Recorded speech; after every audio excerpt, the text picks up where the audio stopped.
Welcome to Engaging Culture, a podcast presented by Bridgeway Christian Church. I'm Brian Kiley. Today, Pastor Lance and I welcome Pastor Michael Baggett to the program. Michael is the founder and pastor of Bridges, a missional discipleship community for single adults that meets weekly and attracts people from over 35 different churches in our region. He's also one of the speakers for our upcoming Alive conference for single adults. We'll talk with him about single adult ministry, how single adults can thrive as active members at their local church. All of that and more on this episode of Engaging Culture. Well, hi, everybody. Welcome to Season 3. We are in Season 3 now of the Engaging Culture Podcast, Episode 1. Yep, I feel old. I'm Brian Kiley, joined by that guy, Lance Hahn. Hi, everybody. It is Lance. I'm super excited about our guest today. I really like this guy, and I'm gonna keep saying a bunch of nice things about him throughout the entire podcast. Excellent. That'll just be like, we'll talk about substantive things, and it'll be like, Lance, do you have anything nice to say about Michael? Exactly. I'll just compliment different things. No, I'll come back tomorrow, too. That's great. So yes, like I said in the open, we have the one and only, the man, the myth, the legend, Michael Baggett here with us today. Michael, thanks for being here. It's great to be here with both of you, really. We are so excited to have you and looking forward to this conversation today. Michael, I wanted to ask you this before we came on, but I almost didn't because I wanted to save it for on air. Yeah. Do you remember the circumstances under which you and I first met? I remember having coffee with you at the cafe. Yep. And He's pretty forgettable. believe you were talking about how to do singles ministry. Was that close? That is exactly right. Okay, yes. good. So for those of you who don't know, when I first came on staff here at Bridgeway, I worked exclusively with our singles ministry, and Michael at the time was the singles pastor over Bayside, and everybody told me, this is the guy you got to talk to about singles ministry. I had no idea how to do singles ministry. So I emailed Michael, said, hey, can you please explain this to me? And look at you now. Yeah, and hey, you were super nice and explained it and told me stuff that we were doing that was stupid and stuff we were doing that we should fix. And Thank you, Michael. Nice. For not letting him ruin our church. You were great. So I really enjoyed that. So today we're talking about singleness, single adult ministry, how singles can engage in the local church. Before we get to that, though, a couple things. First of all, as I mentioned also in the open, we have a short conference coming up for single adults. So if you are in the region and you are single, we would love to tell you about the Alive conference coming up June 21st and 22nd. That is 6 p.m. to 9 p.m. on Friday the 21st, 9 a.m. to noon on the 22nd. And you can register at bridgeway.church/alive. That's bridgeway.church/alive. Now, Michael, can you just give us kind of the broad overview, a little bit of your background in kind of ministry and sort of your journey into single adult ministry? Okay, well, I moved from Houston, Texas to Southern California to be rich. That's what I did. All right. And I discovered, yeah, it was awesome. And you pursued ministry, which makes sense. So what happened was I realized that the Mercedes, the BMW, the Corvette, the Blazer, the boat, the house near the ocean wasn't enough. And I came to Christ. I got serious about my faith. And it was at a church that is now known as called Mariners. I got really serious about my faith, totally committed my life to Christ, and I really quickly realized I couldn't do it alone. And so we had the singles ministry there that I had avoided for a couple of years because I thought, oh, those are desperate, dateless people. They're going to be dysfunctional. I don't want nothing to do with it. But when I got serious about my faith, I thought, I can't continue to hang out in bars and, be fishing all the time. So I went to the singles ministry thing. I was totally greeted, totally blown away. It was like that became my family overnight. And what happened for me was that church became my church. Now Amen. I was connected with people. That church became my church, and everything changed. And that's eventually I met my wife there. I became a pastor there, and my wife and I have been super excited and very, very, very much clearly called to serving singles ever since. How old were you when you got saved? Well, what am I now? 52? No, I'm just kidding. No, I was like, I was 25, 26, yeah. Yeah. Wow. That's awesome. And then, so now you've been in the singles ministry realm here for a while. You worked at churches in Southern California, churches here in Northern California. Right. And now you've got Bridges, and that's been going on for a while now. 3 years. 3 years. A little over, 3 years. Tell us a little bit about Bridges. What you've got going there is pretty unique. Well, the idea with Bridges is obviously there's a huge population of single adults in our region that just don't have a place to connect, And so we just said, we're going to do something not with any one particular church, but we're going to serve single adults regardless of what church they go to, or if they go to no church whatsoever. And so we just opened it up, and we have people coming from actually now over 40 different churches that drive as far as from Marysville, Yuba City, Elk Grove, Wow, all over the place. And we meet every single Sunday night at 6 o'clock. Every Sunday at 6 o'clock at Life Community Church. And then we launched our second location in Elk Grove. So we meet at Impact Community Church in Elk Grove on Thursdays. Wow. At 7 o'clock. It's actually Sacramento, so it's not that far down. Okay. Yeah. That's awesome. It's been great. Fantastic. And then you've been in the singles ministry realm for a bit. Right. What do you love about it? Now, having had the experience that you've had, what keeps you passionate about single adult ministry now? The thing I love absolutely the most is it's not rocket science. When you love on people, they love you back. And I get so much love from these people. I mean, this is my family. Yeah. It's Right, it's so incredibly, man, we do everything together. We party together. We help each other move. We cry together. We laugh together. I get to see lives change. People come a lot of times from just sheer brokenness, whether it's divorce or long-term relationship or abuse, addiction, you name it. And I get to see that transition in their life, that huge transformation of the spirit that, man, I really believe that true transformation only comes about in community. I mean, I can only change so much in solitude. right. But man, it's an incredibly rewarding, very, very fruitful. And I can do 14-hour days all the time. Yeah. And I'm not tired. I'm just having a blast. That's awesome. Well, okay, so that's part of what I was talking about with why I think Michael's so amazing is it's his passion. And they say everything rises and falls on leadership. I believe this. The reason why this has been so successful, because really what you're trying to do and what you have done with all the different churches involved has been tried a million times and failed. Oh. And you are the type of person that people can believe in. The single adults know that regardless if you're married, right? So you've been married, they know your heart is with them. They know that you're family. They know that you care about them, that you're thinking about them when they're not there. That passion will always drive forward, and it creates a magnetism and a charisma to the entire ministry. So if someone's going to do it right, it's going to be you. Well, thank you. I think when we're doing what we're called, we bear a lot of fruit. When you're doing what you're called, Lance, when you're doing what you're called, man, things just are great. Yeah, there's a grace that comes along with it. Absolutely. Yeah. Well, and like you said, when the passion is there to make it so, I could just do this all the time. It's like, okay, I think maybe there's a calling here. God's doing something here. That's pretty awesome. Now, like Lance said, what you're doing has been tried a million times and failed. Singles ministries have popped up and maybe gained a little bit of traction, but it's not worked out. Or whatever. I don't need to explain to you the challenges that churches have with singles ministry. What is, in your opinion, what is the biggest thing churches get wrong when it comes to ministering to their single adult population? Well, I think as a pastor, one of the most exciting experiences that I get to have is doing a baptism, right? And you get in the water with them and you baptize them, in the name of the Father, Son, and Holy Spirit. And ministry, like singles ministry or married life, is just staying in the water for a little bit. It's just staying with them for a little bit. And I think that we can try to systematize a lot of things in church to do ministry. But I think sometimes the pastor just needs to be with the people just a little bit more. So I provide a personal just approachability with people. And just, and sometimes the water gets muddy. And I'm not afraid to get in the mud with people. I'll get in the mud and I'll be there for a while with them. And I think that's the thing is it takes some personal touch and it takes some accountability. I think it's interesting. So if a couple is having trouble, if the husband or the wife, if they're hurting each other, they hurt each other and really nobody knows about it. When people in a single adult community hurt each other, somebody goes and tells the pastor. Right. So now you hear about all of the problems in singles ministry, but you don't hear about the problems in married life ministry unless somebody comes into your office and says, "Hey, we're getting a divorce."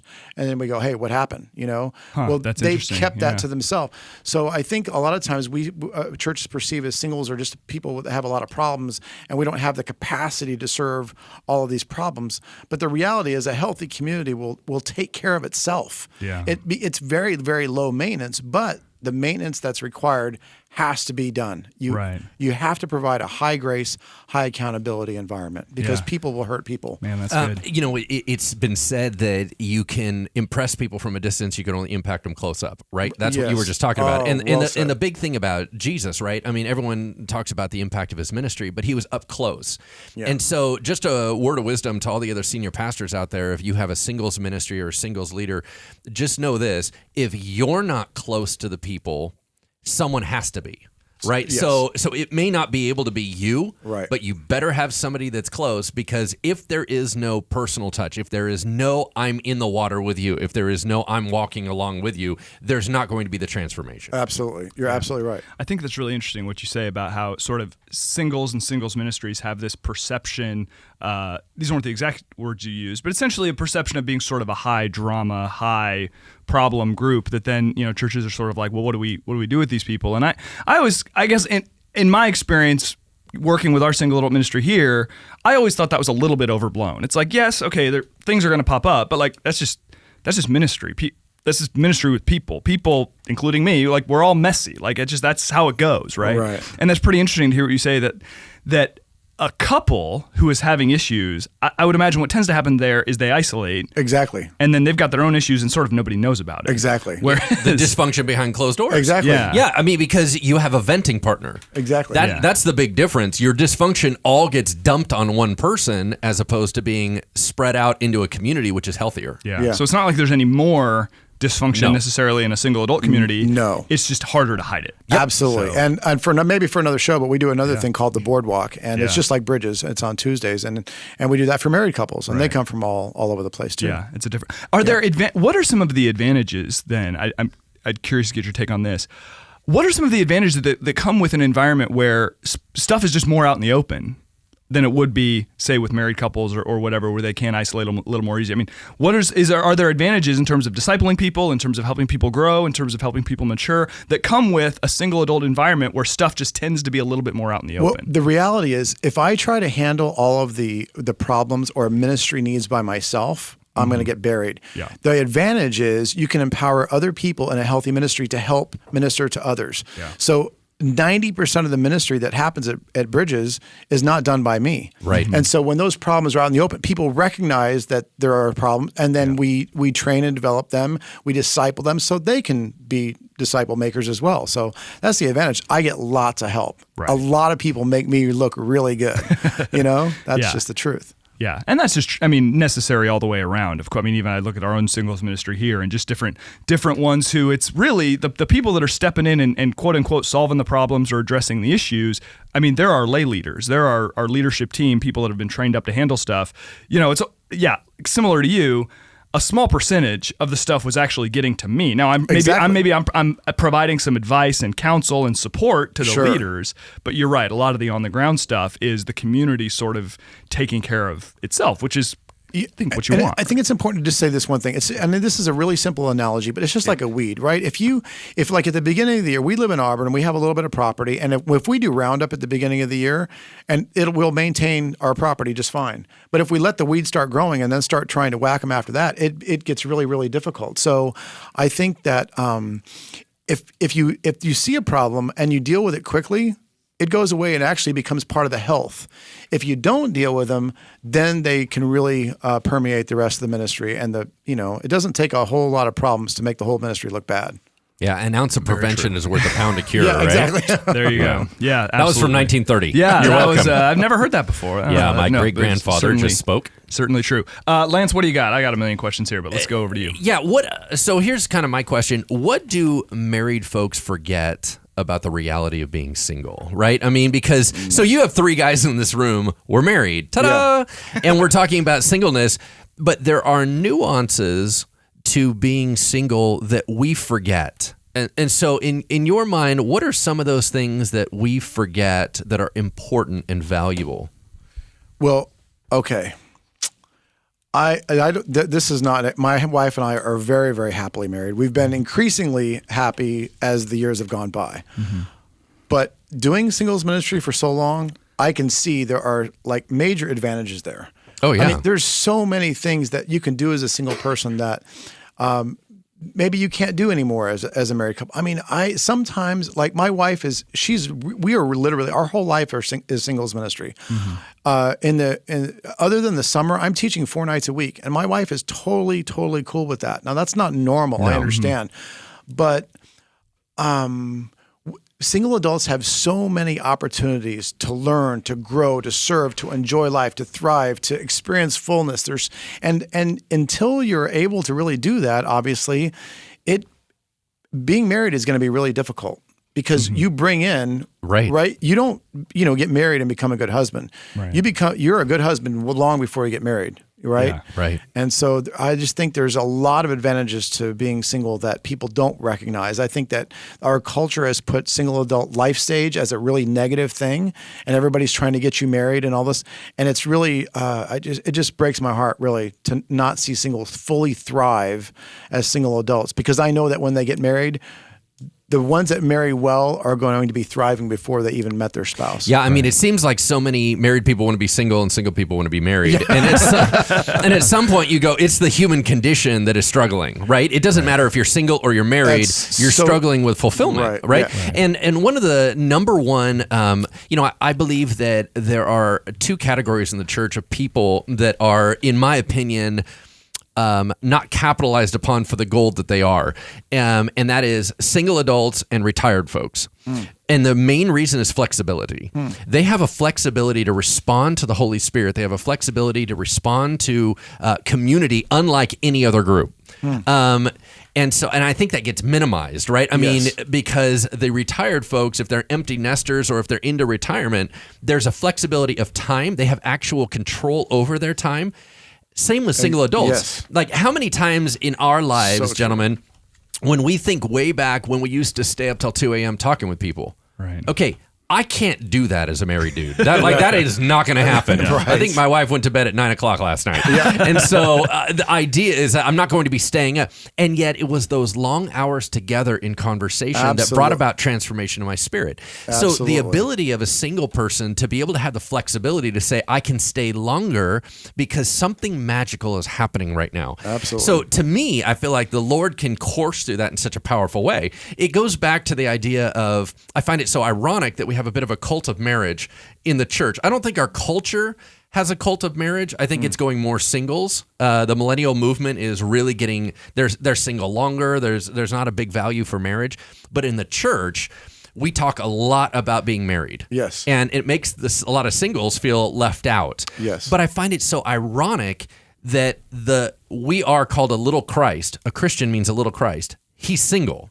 The founder of Christianity was single. Right. The greatest evangelist of all time, who wrote 13 books of the New Testament. Yes. Single. Right. And yet we have this over focus on you only get fulfilled if you're married. Yes. When our big dogs are single. And the whole purpose that they're saying, listen, if you get married, you're bringing on liability. Just know that. Why? Because you have another human being in your space that you're responsible for. And again, I do groups for single and married couples. I counsel and coach married and single people. And we always say it is better to be single than wish that you were. Yeah. And yeah. So that's amen. No, I've similar line. I've said it's better be single and lonely than married and lonely. Yeah. Right. Yes, like there absolutely. there is a depth of pain. I mean, because we're all married here. Marriage is work. Like, it's a lot of work. A lot of sacrifice. And even if it's healthy and you're in it with a healthy person, it's work. I mean, if you're in it and it's unhealthy or you're unhealthy, like, oh, good grief. I mean, yeah. That is a level of, it's just, I mean, yeah, anyway. And Ephesians, where it says, husbands, love your wives as Christ loved the church and gave himself up. I don't think we realize the fullness of that sacrifice, that we were literally giving up our lives to be a priest and serve, like, beyond what we can ever imagine. Yep. And I think the best premarital preparation that people can do in order to experience a really healthy, called marriage really is singles ministry. I really do believe that. I don't believe you can. I've counseled plenty of people who went through a 4-week premarital course. That doesn't do it. It's being premarital is a transformational discipleship process. Yeah. Where you are prepared and you recognize that you're actually called to be married to that one person. That's a calling is a whole different thing than I think I always say we marry people that we think we're compatible with, but God calls us together so that we're complementary. It's a much higher bar that I think culture and church has given us. Yeah, and I just want single adults to recognize this super high, unbelievable, unimaginable calling to live together as one. Part of the reason we do singles ministry is because my wife and I we're so convicted by this, is we want them to experience the kind of marriage that God had created for us. Yeah. And if that's what God has for them. Exactly. Yeah. That's right. Yeah, because, I think sometimes single ministries are only geared towards designing people to get married healthy. That's and you correct. Go, well, there's a whole bunch of people that actually have a calling upon their life that marriage would not be a wise choice for them. Yeah. And, Paul said, hey, listen, everybody's got different gifts. All right, cool. I'm good being single. That's great for me. That's my calling because I'm all in for this. Yeah. And if I go all in for this, I can't do the home life. Absolutely. And so, the other thing is just, I remember training some people in premarital counseling about, what was that all about? Where Paul said it's better that you remain single. Right. It's not that he was dogging marriage. That was not his point. Put it in context. You are in the early church under heavy persecution. If somebody puts a gun to my head, that's one thing. If someone puts a gun to my wife's head, that's another thing. Right. And you will snap when they start involving family. And so his whole point was, listen, we don't know when we're in jail. We don't know when we're getting attacked. And so right now is not a good time to be getting married. So once again, put it in context. Yeah. No, that's good. Well, and I think also this is something I've talked about with our singles community before, and I actually was just recently speaking to our young adults, and they asked me to talk about singleness and relationships and whatever. And it's just something I've said a whole bunch, is just this concept of what is the mission of your life. That Jesus says, seek first the kingdom. And I'm always careful, like as a married person talking to singles, I've said this a bunch of times, like I'm not going to tell you how to feel about being single. I don't know that that's really my place. Like I, the married person, am going to tell you, oh, come on, you don't need to get married. It's like, okay, easy for you to say married guy. Like totally. I always want to just be careful with that. But at the same time, I want to be clear that, okay, what is the mission of your life? And what I tell people is that marriage is an unworthy primary mission for your life. And the thing is if you seek first marriage, yes, I said you may or may not get married, but it's a lose-lose because you have made marriage the mission of your life, and now you've got it. And what do you do with it? I'm going to steal that. Please do. So, I probably stole it from somewhere else and have forgotten it enough to claim it's original. But so I don't even know where that came from. But to say you get there and you're like, okay, now I've got everything, and now you're totally unprepared for the fact that no, you've only just begun, and this is work, right? Yeah. And or the flip side of it is you don't get married and now you're miserable the rest of your life. And it's the alternative is seek first the kingdom. So that if you're married, your marriage has a proper context. For marriage is a wonderful gift from God, but it is part of now we are seeking the kingdom together. We have a purpose for our marriage beyond just, okay, now we're together and we don't think we're lonely. And then if you don't get married, there might be some pain that comes with, and it might be significant. And I don't mean to undervalue that or underappreciate that for folks, but to say, okay, the primary mission of my life has not been compromised. Yeah, and my mom and dad were divorced. My dad was an alcoholic. I don't even have any memories of him ever being sober. So my mom raised 3 kids by herself. I married a single mom with 3 kids. And I was in children's ministry and singles ministry at the time. And we had a great relationship. So I was their pastor and I was her pastor, so to speak, as well. And I'm telling you that we had 2 more kids after that. So it was really difficult for a long time in lots of different ways. Yeah. But looking back, I know there's no question in my mind. God called me to marry Judy for the purpose of us serving and building the kingdom together. Yeah. There was no better person out there for me. That was the one that he'd call me to. So it wasn't about me. That marriage wasn't about me. That my marriage was actually about him. Yeah. And that was obedience to God to do something that was bigger than myself. Yeah. Well, one of the things that I talk about what marriage is for, it's building the kingdom of God one household at a time, right? I mean, it is really a kingdom building premise. Yeah. So switching gears a little bit, I've talked to a lot of single adults, and I'm sure you have as well, who they feel neglected by their churches. They feel like, oh, the church doesn't care about me. To what extent, in your experience, is that really true? And to what extent is that maybe a self-fulfilling prophecy or just evidence of some other sort of unhealthy thought process that is then being projected onto a person's local church? Well, I think it's mostly true. And that's mostly true, not because pastors don't have a heart for single adults. It's just because most pastors are married young. They've never been divorced. They haven't experienced divorce. They just have no idea, and I just think it's just a lack of experience. And I think a lot of things that churches do for single adults don't really meet. I love what Kenton B. Shore used to say at Mariners. He used to say, we need to give people what they need, but then we need to go beyond that and give them what they don't know that they need. Yeah. And I he just retired. I'm kind of bummed, but I'm happy for him. But Kenton was a phenomenal pastor at Mariners he's a Church. legend. Yeah. So I think it's true mostly just because most pastors haven't experienced divorce or have been single for a long time. And so it's more of a personal experience thing than anything else.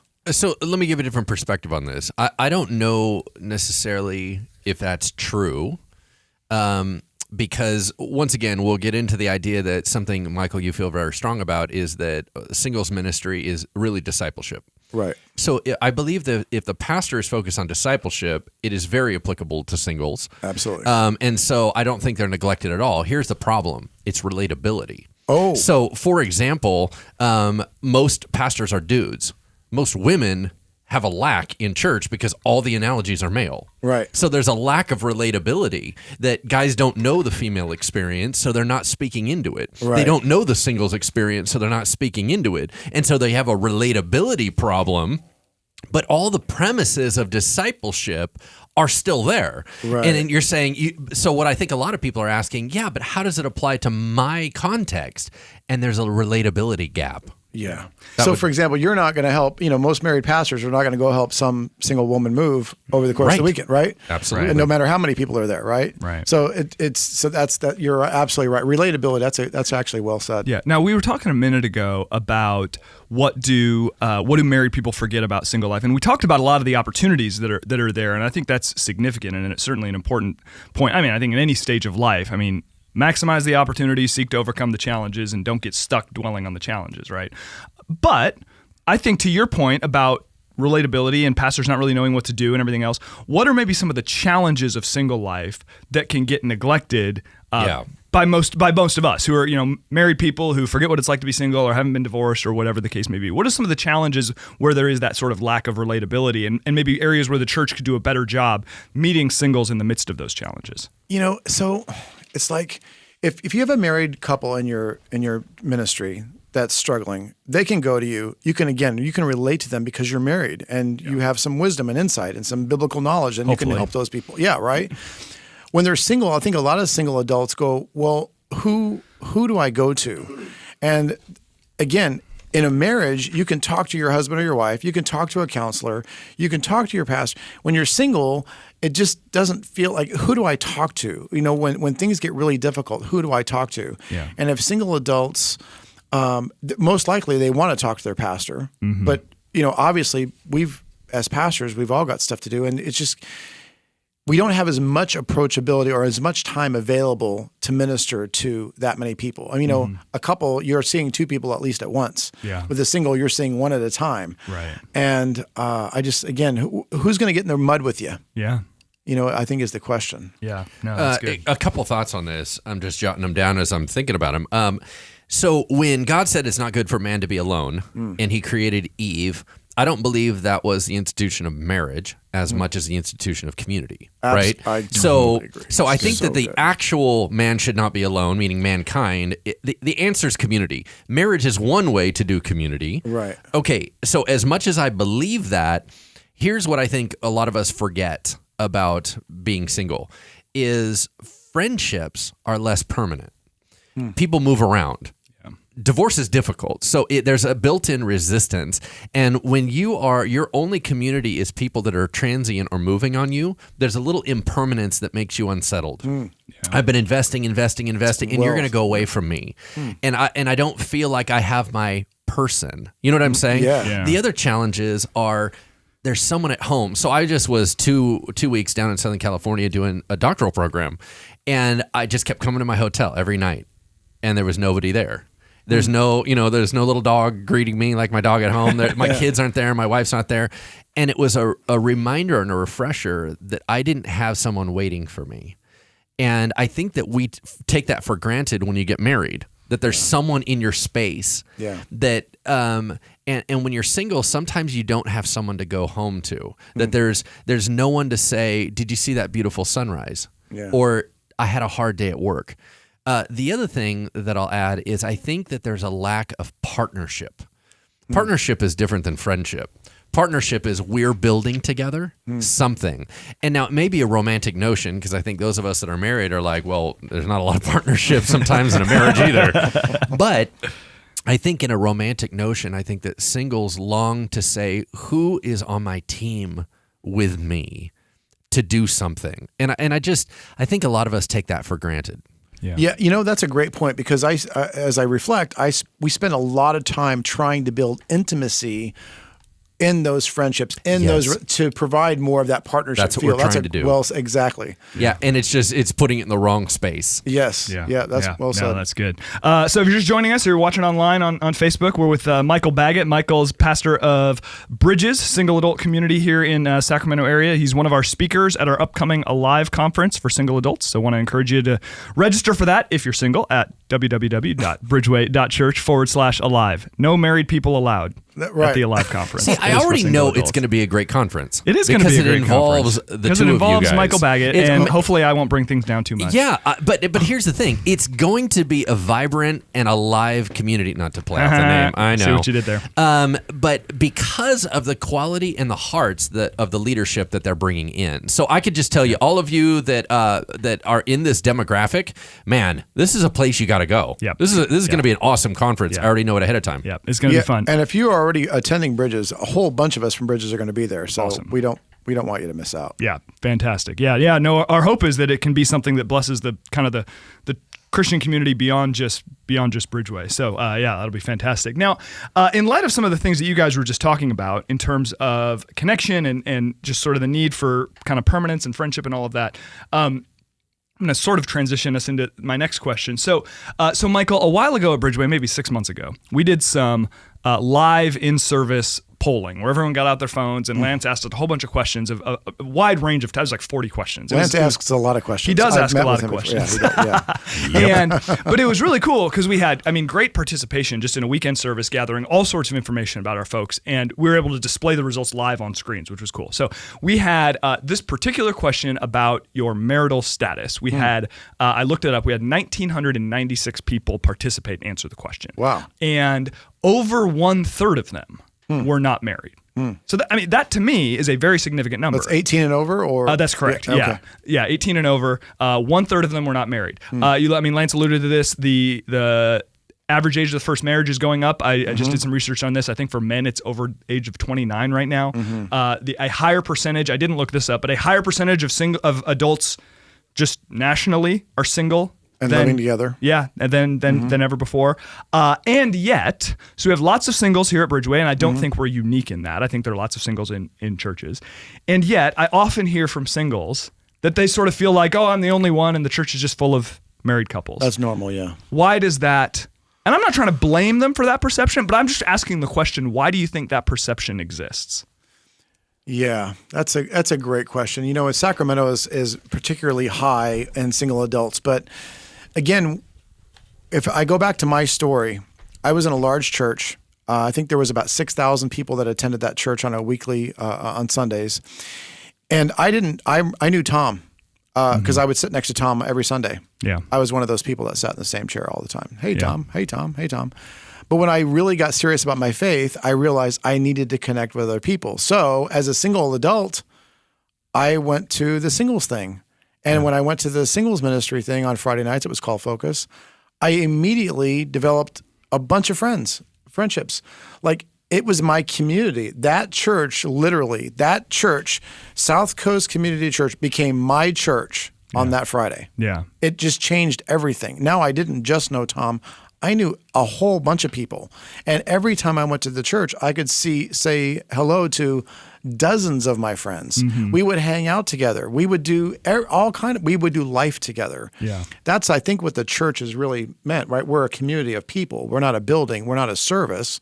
We're a group of people. And so I think that's hard for some single adults to find that kind of intimate community if they're just attending on Sundays, right? Yeah, and I mean, that's something, Lance, we talk about all the time Yeah. with people of any age and stage, that Yes. if all you do is show up, sit down, get up, leave, then it's going to feel like a church is going to feel like a lonely place, right? Very lonely, yeah. Once again, one thing that we haven't highlighted is right here at Bridgeway, we have Bridgeway Young Adults, right? And so Pastor Brian Hopper is the head of our young adults group. Yeah. They've gotten very connected into the regional collective and a bunch of other churches. They all get together. We're all a big connecting kind of vibe, right? So Michael Baggett has the exact same heart that we do here at Bridgeway, which we believe in a whole region and a bunch of everybody getting together and everybody getting together, right?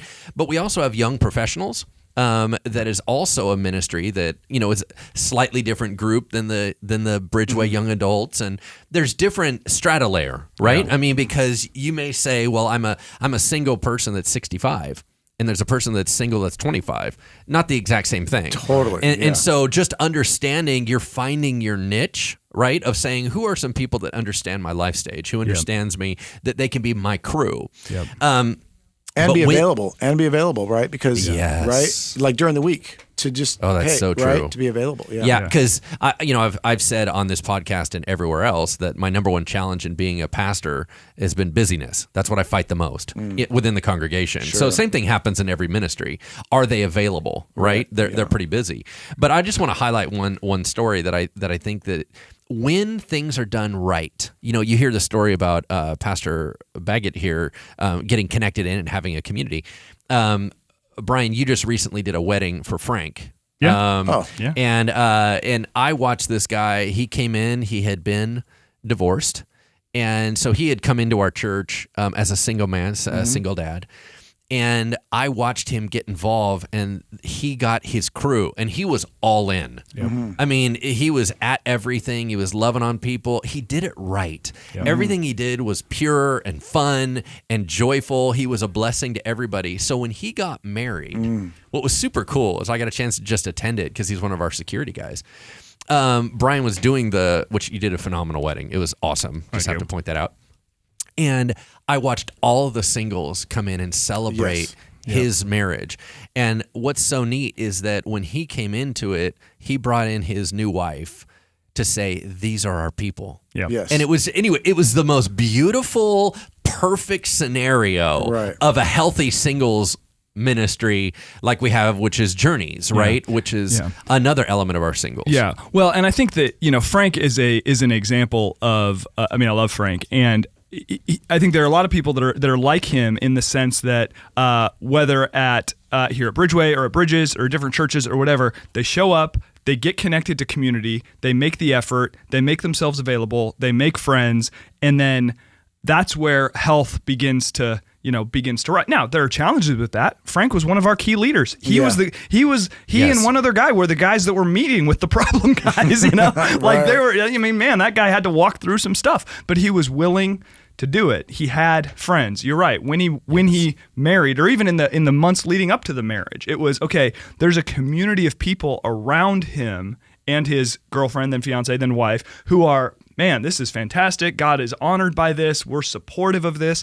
And then they're able to celebrate. There wasn't a lot of isolation, but he made the effort. He was willing to serve, and he made himself available went in to one type of man. He emerged out of that ministry a much better man. Yeah. So here's the thing. You were talking a little bit earlier about the idea of why do people feel neglected. We have 3 specific ministries to singles. We have Bridgeway Young Adults, we have Young Professionals, and we have Journeys. Yeah. They're all 3 separate ministries, all distinct, all focused on singles. Come on. It's not like there's a neglecting. Yeah. Well, and I think you could look at any other season of life. Young married, mid-married, empty nester, retiree, whatever. And do churches and ministries have a responsibility to make sure they're being proactive and showing people how they can engage? Of course they do. But, you see this, I'm sure, Michael, at Bridges. The people that love Bridges the most are probably the ones who have made the effort to get connected. Who and take make the most themselves ownership. available, Absolutely. right? And exactly, that's a good word, right? Yeah. Ownership. Absolutely. That's where you really, you start to find it. Now, But I've heard a lot about your community groups, missional communities. People that are connected to those love those. yeah. Amen. Really, that's been a really life-giving thing for a lot of people. Doing life together. Yeah. I tried to steal them to go to my Bible study, but they won't. You got to try harder, brother. Oh, that's funny. So I want to hit on this just a little bit more, even though we've talked about it already, because I do think it's important. You talk about the opportunities that are there for single adults that are just become more challenging once you're married. I referenced a moment ago, every season of life, opportunities and challenges. When you're engaging with your folks at Bridges, what are the opportunities that you're trying to put in front of them, or what are some ways that you're trying to encourage the single adults that you minister to, just to take full advantage of the season of life that they're in? I think, that's a great question, but it's a much deeper answer. I think that both in married couples that are having trouble and single adults, I think one of the biggest problems that we have in the church today with Christian people is that they believe the lie. They believe lies, and they believe lies about God, they believe lies about themselves, and they believe lies about others. And I think one of the things that I'm very, very intentional about is helping people to see the truth about, first of all, who God is, but what God thinks about them and who they were created to be. Because once you have that identity issue resolved, it changes the way you think. It changes what you do. It opens up opportunities for all kinds of things. When we disqualify ourselves from relationship, from marriage, from that job, from this thing, we're doing it. Yeah. And so I think one of the things that I am working on, a lot and for months, and I think this is an epidemic of lies that people believe about God, themselves, and others.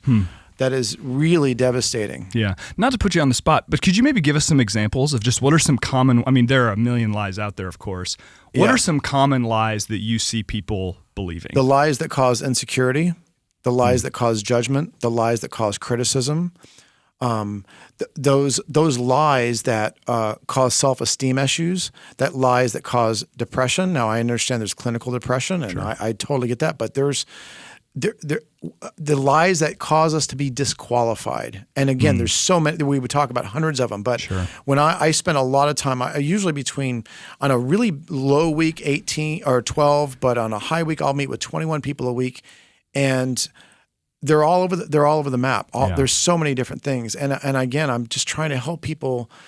I was just reading a psalm last night where it says, God, the beautiful, phenomenal thoughts that God has about you are too vast to number. Yeah.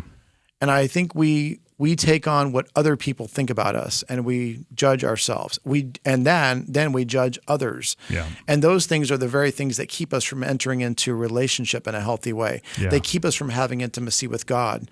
And so I think a lot of the opportunities that we missed are not, I had a chance to go on this retreat and I didn't. I disqualified myself from being worthy of that, so I didn't. That's a whole different level. Wow, man, that's good. That's good. Lance, what do you got? You got another one for us over there on your list? Yeah, just talking in terms of kind of premises. There are some out there that do want to be married, right? And I want to be very cautious for those that they do have a calling from the Lord to remain single. I want to be very sensitive to them because I believe that they're gold. And we've talked a little bit about living fulfilled and things like that, whether you're married or single, doesn't matter. But in terms of, if we could just roundtable real briefly, kind of some ideas from the other side, looking back, we are married.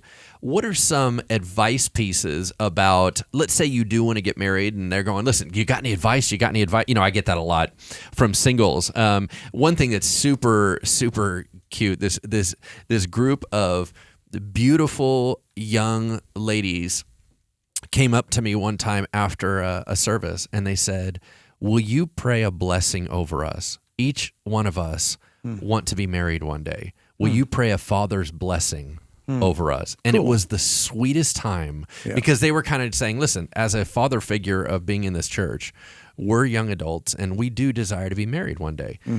And so I got to pray over each one of them, just a dad's blessing over them. So there are some that really have that heart, and I just ran into some singles over at a sushi place the other day, and first question that came out of their mind, so what do you look for in a spouse, and what, so there's always this idea like there's some magic sauce, right? Right. But so I would like to, I know we didn't want to focus on that completely, but I just wanted to throw out a couple pieces of advice, maybe from each of us, on how to keep things healthy, right, when you are looking. And so the first one that I just want to throw out just to start the conversation is I would really encourage, if you are seeking a spouse, character matters more than anything else. Yeah. When you are seeking to who you want to partner with in life, there's a lot of things about other people that will change. Immaturity can change into maturity. Yeah. Bad habits can be worked out, but character does not tend to change unless there's drama or Jesus. That's the only time that you really get character shift.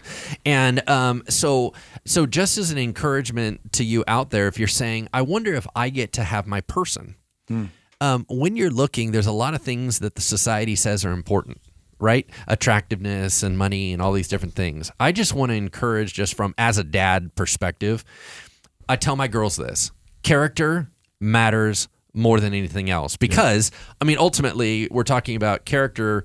If you're not transformed by Jesus, Jesus is the number one thing. But when we're talking about just human beings, character, it's a big deal. If he's a bad guy, he's not going to turn into a good guy just because you married him. Right. If she is a woman that lacks integrity, she's not going to suddenly have integrity just because you got married. Right. So anyway, that would be, I just wondered if you guys had any helpful advice. Yeah. Michael, I know you live in this world. You're a relationship essentials guy. What are some of your big kind of key points that you hit on this topic? The biggest single thing I would say is, a great date begins with a good friend. Amen. And so you got to play the odds. You got to play the numbers. It's like you need to be a person who can relate to other people, whether you're an introvert or an extrovert or anywhere in between. You need to be able to learn how to relate to people on in a free, healthy, God-honoring, fun way. Yes. Yep. And then you are able to have the discernment when you recognize this one's special. Yes. That's the problem. We don't have the discernment to recognize this one's special. We think somebody who takes a particular interest in us is someone special. But I need to decide for myself as a single person, this one is special because I have all kinds of great relationships, but this one is different. Yes. And I need to be able to discern that. We need to discern not who to marry. We need to discern a calling to spend the rest of our life together as one with a person. Yeah. That requires discernment. Right? One thing that I don't know where I learned it from, kind of like you, where you know, if you held it long enough, you just call it yourself. Which I don't think it is. Just call it yourself. But the best advice I remember I ever heard was to lower the pressure, because a lot of people are going, oh my gosh, I don't want to spend time with this. He's not the guy. He's not the guy. He's not the guy. He's not the guy. Right? Makes me and I go, here's the best advice. Focus on not is he the dude, but does he know the dude? and the whole point is you develop friendships. There's no pressure on that relationship. You can just be friends, because it may be a network that he ends up inviting you to another friendship and another friendship. Absolutely. And then you get a chance to hear the calling of the Lord about someone special. But instead of that big pressure, you're not the one. You're not the one. You're not cool. You're not the dude. But he might know the dude. Yeah. So let's just chill out for a second and develop healthy friendships. Yeah, I say, make friends. Maybe they won't be in your wedding, but they'll be at your wedding. Amen. And that's really cool. That's a good thing. Yeah. Yeah. No, I think about some of my, big ones. I mean, things I intend to tell my children when they're of appropriate age, and things that I've talked about. I mean, talked about some of these things with the young adult community this last week. I mean, even the idea of, you talk about the right person. Like, I just need to find the right person. Now, I think this is a nuance to Michael, what you're describing, just sensing the sense of calling to be together. But, we all think, hey, I just need to find the right person, and then everything's going to be great. And that's not true. No. Because the sort of the lie underneath that lie is, oh, well, once I find the right person, I don't need any relationship skills because they will not require them of me. Oh, great point. Which Yeah. is completely false Right. on a number of levels. First of all, that person does not exist in terms of just that level of compatibility. Number two, even if they did, they're not like going, man, you know what I'm looking for? Just someone with no relationship skills and who's just a big bucket of neediness. Like that is what I want, right? Like that's not what they're saying, right? So I steal lines from Andy Stanley all the time because that guy can turn a phrase like nobody else. But he says, "Are you the person you're looking for is looking for?" And I love that line. Yeah. So the idea is it's not so much focused on here are 20 things I need in a spouse. Although I think it's okay to be like, okay, I'm looking for character. I'm looking for someone of strong faith. I'm looking for a person who kind of has their act together. That's all fine. But I think that's the question. Okay, not so much what do I need in a wife if you're a dude, but like who do I need to be as a husband? Yes. And to your point, it's like you don't become a good husband when you're married. Like you're preparing for that your long whole time life, ago. Absolutely. right? And then also just this sense of mission that, like, as I mentioned earlier, that if you have a sense of mission and you know what you're about, first of all, that like attracts like. Like you're going to attract the sort of person you're looking to attract. Be about something. Yeah, when you're about something. So I think just that idea of, okay, there is no perfect person out there. I need to grow in my own relationship skills. I need to process my baggage. I need to try to get healthy, which that just benefits you no matter what. Right. Like Amen. there is benefit to that. And then I think also, you talk about this sense of community. I said to our single adults the other night, I said, in terms of like really developing close adult friendships of the same gender, it is amazing to me how much harder that is as a married person than as a single person. Oh, absolutely. I think working at a church, I have an advantage in the sense that you work together very closely. There's a lot of sort of detailed sharing about your life. And then I have access to a lot of people just by virtue of a weekend service and everything else.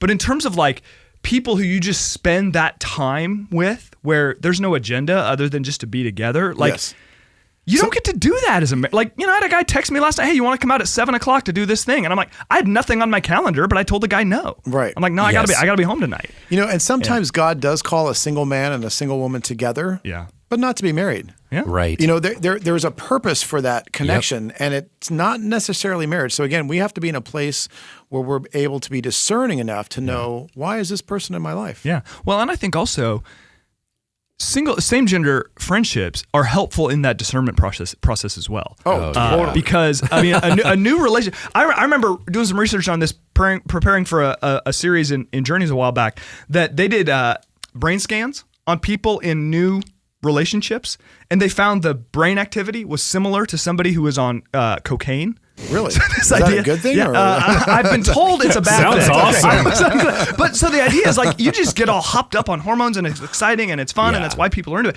And that's great. But like you'd never say to a person, hey, make major decisions while you're on cocaine. Right. You need someone next to you who's like not, hopped up on adrenaline and hormones and everything else to sort of help you with, hey, is there wisdom here? Yeah, right. And I think we've all seen the healthiest relationships are those where you see some of that going on.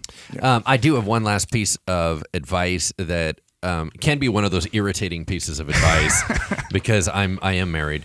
I wasted a lot of time worrying when I was single. Yeah. Is this the right person? Is the right person in the room? I had a lot of fear of, am I going to miss it? Or what about? Yeah. And I really regret that. I wish I would have had more peace. I wish I would have had more fulfillment in my heart. I wish I would have had enjoyed the season because for most people, statistically, singleness is a season. Yes. And when you are always rushing to get to the next season, it steals the joy from this season. I feel the same way about high school. I wish I would have enjoyed. I was only in high school for 4 years, and I wanted so badly to move on. Yeah. And I wish I could go back in time and settle down and enjoy it because I'm out of high school a lot longer than I'm in high school. But at the time, it felt like forever. And so if I could just encourage, once again, easier said than done. Sure. But I regret the amount of worry and the anxiety that I wasted time on and energy on. But saying, you know what? The Lord's got this. Yeah. We're okay, and there's beauty for today. I don't always have to long for the next season. Yeah. Michael, you're on the ground talking to people who are in that place. Right. How do you counsel folks? And I know amongst our listeners, we're going to have folks who would meet this description. How do you counsel folks that are in that place of, I'm single, and there's a lot of worry, and there's sort of this kind of desire to just get through this so I can get to the next season of my life? How do you balance sort of there's maybe health, wanting to be married is fine, but kind of maximizing this present season? How do you counsel folks who are in that spot? With one simple phrase, and that is, it is better to be single than wish that you were. Yes. Divorce is absolutely devastating. And you got to understand, when we talk about single adults now, the large majority are divorced. Yes. Yeah. So what do you do with that? I mean, it's a bummer that, I like what you just said, Lance. I worried if this is the right person. But worse than that is, I worried that I married the wrong person. Right. And I was married to them and lived with them for 10, 15, 20, 25 Absolutely. years now. It was funny because when I used to do singles ministry for, years ago, you'd see divorce after 5, 7, 10 years. Now it's 20, 25, now 30 years. It's like, it's amazing. Right. Huh. And so I feel like, man, we have to learn this idea of really who we are and what we're created for. Like you said earlier, the goal is seek first the kingdom. The goal isn't get married and then. Yeah. And we really, in marriage is the same thing. That if we get married and we say, well, our goal is to save this much money or buy this kind of, if we put goals that's dumb. The purpose for our marriage is to be able to live a fulfilled and fruitful, productive life together. Yeah. You know what I mean? So I think those goals, what we're really trying to get out, and again, I think we take for granted the grace and the beauty that being single really is. Yeah. Amen. Some take it for granted. They don't realize. Yeah. And like so many other things we've talked about today, I think we can take for granted so many different seasons of life. And I love, Lance, whether it's looking backward, high school, college, single life, whatever, and even looking at the present day and looking forward, just to be able to say, okay, how do I maximize this season, as opposed to thinking, oh, well, once I've done this, then life's going to really begin. And I think it's okay to have, of course, we want to have goals, we want things we want to accomplish, but just be realistic about what, you're not going to finish, okay, hey, I got my student loans paid off. Now everything is, no, you just, that's great. Celebrate that. Single might be a lifestyle, a life stage, but married isn't. Right. Yeah. Marriage is a calling. Single is a life state. Yeah. Right. So no, that's good. Yeah. And interesting thing, little ironically, in the last couple of months, I've noticed something that I have never seen before. I've seen more people in their 50s and 60s who have never been married and long to be married. Yeah. Interesting. They have just waited. They just don't want to make a mistake. And I think part of it's fear. Yes. But it's interesting to me that I'm meeting more people in their 50s and 60s who've never been married but desperately want to be married. Yeah. That population exists is not surprising to me. That there has been an uptick in it is sort of interesting to me. So, I think because we're coming out of this culture of divorce that is spurred, it's created a lot of fear, right? Yeah. It scared everybody. Exactly. Yeah. No, I think that's absolutely right. So, cool. Hey, this was a lot of fun. Really appreciate your time today, Michael, and looking forward to having you at the Singles Conference. Like I said, for those of you listening, single adults, join us June 21st and 22nd, bridgeway.church/alive. We'd love to see you there. Michael, last thing before we go, if folks want to find you online or learn about Bridges or principles to live by or all the stuff you got going on, where can they find you? Yeah, it's easy. We like to use Facebook, and we just Bridges Sacramento. It's at Bridges Sacramento, or you can go to Bridges Elk Grove as well. And again, we meet Sunday nights at 6:00 from 6 to 8 at Life Community Church every Sunday. Awesome. Very seldom do we skip a Sunday. And then we meet on Thursday nights in Elk Grove at 7:00, and that's Bridges Elk Grove or Bridges Sacramento on Facebook. Yeah. And what's the address of Life Community? Life Community Church it's really right down the street from here. And that's at 10020 Foothills Boulevard in Roseville. And then at Impact Community Church it's actually a Sacramento address. It's 8299 East Stockton Boulevard in Sacramento. Again, Thursdays at 7. Wonderful. Boom. There it is. All right. Well, thank you again, Pastor Michael, for your time today. Thank you, Lance, as always, for being with us. Want to say thanks to Lucian, Brenton, Montana, all the guys behind the scenes, making us look good and sound good, or at least as good as we can look or sound. Appreciate you guys very much. Thanks to all of you for listening. Single adults, we want to see you at the Alive Conference.